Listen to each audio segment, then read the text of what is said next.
Hi అండి, నమస్తే. ఈరోజు నేను మీకు చెప్పాల్సింది నక్షత్రాల గురించి చెప్పాను కదండి. ఫ్రెండ్షిప్ చేయాలా, బిజినెస్ పార్ట్నర్షిప్ ఎవరితో చేయాలి, లైఫ్ పార్ట్నర్ని ఎవరిని ఎంచుకోవాలి, ఇలా చెప్పాను కదా.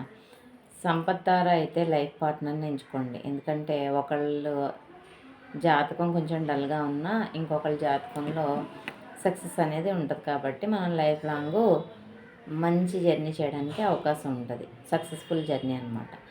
అలాగే పక్కన నైబర్స్ ఉంటారు కదండి, మిత్రతార పరమిత్రతార ఉండేటట్టుగా చూసుకొని మనం ఫ్రెండ్షిప్ కనుక చేయగలిగితే వాళ్ళతో బాండింగ్ మంచిగా ఉంటుంది. ఇంకోటి క్షేమతార.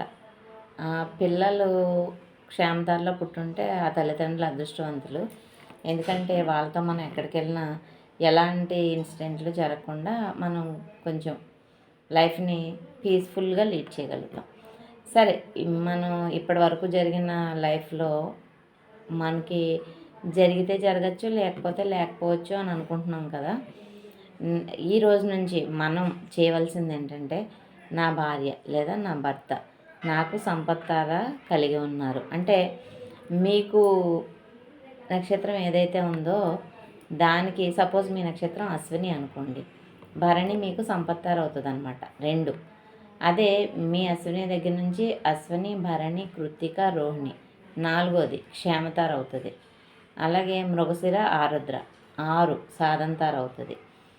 అలా మీకు 7, 8, 9 7 వదిలేసి 8, 9 మిత్రతార పరమిత్రతార అలా మీ నక్షత్రాన్ని బట్టి వేసుకోండి క్యాలిక్యులేటింగ్ అంతా.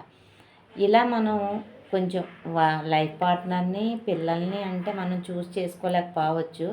ఆల్రెడీ పిల్లలు ఇప్పుడు పుట్టేసి ఉంటారు, లేదా లైఫ్ పార్ట్నర్ ఎప్పుడో మన లైఫ్లోకి వచ్చి ఉంటారు. కాబట్టి ఇప్పటి నుంచి ఎవరైనా పెళ్ళిళ్ళు చేసుకునే పిల్లలు ఎవరైనా ఉన్నారా, లేదంటే మనం పిల్లలకి మ్యాచెస్ చూస్తున్నామా, ఇలాంటి ఇదిలో మనం చూస్ చేసుకునే అవకాశం ఉంది. కాబట్టి నేను మీకు చెప్తున్నాను. వాళ్ళు లవ్ మ్యారేజ్లు ఎక్కువ ప్రపోజ్ చేస్తుంటారండి పిల్లలు. లవ్ మ్యారేజ్ అయినా మీరు ఈ నక్షత్రాల్లో కనుక చేసుకుంటే వాళ్ళు పెళ్లి చేసుకున్నాకైనా కలకాలం నిండు నూరేళ్ళు సంతోషంగా అన్యోన్యంగా ఉండడమే కదండి పేరెంట్స్కి కావాల్సింది. ఈ నక్షత్రాల్లో మనం కొంచెం చూసుకొని ఫస్ట్ మనకి ఇష్టం లేకపోయినా వాళ్ళకి నచ్చిందే చేస్తారు కనుక ఓకే చెప్పడమే మంచిదని నా ఉద్దేశం. ఎందుకంటే ఒకసారి మనసు ఇచ్చాక వాళ్ళు మళ్ళీ వెనక్కి తీసుకోకపోవడం, గొడవలు కొట్లాట్లు ఇవన్నీ అనవసరం. కాబట్టి అంత దూరం కూడా వెళ్ళొద్దు అనుకుని కొంతమంది పేరెంట్స్ ఎవరైతే అనుకుంటున్నారో వాళ్ళు ప్రతిరోజు మనం దండం పెట్టుకునేటప్పుడు నా పిల్లలు నాకు అనుకూలంగా ఉన్నారు, నాకు కలిసి వచ్చే నక్షత్రం మిత్రతార పరమిత్రతారలో ఏవైతే నక్షత్రాలు వచ్చాయో ఆ బుద్ధులు కలిగిన పిల్లల్లా నా పిల్లలు నాతో ఉంటున్నారు, ఇలా మనం కనుక యూనివర్స్కి అంటే ప్రకృతికి కానీ విశ్వానికి కానీ మనం చెప్పుకోగలిగితే అవి మన పిల్లలు మనకి సపోర్ట్గా మారుతారనమాట. ఈ ఛానల్ మీరు లైక్ చేయండి, షేర్ చేయండి, సబ్స్క్రైబ్ చేయండి. దయచేసి నాకు మీ సపోర్ట్ చాలా అవసరం.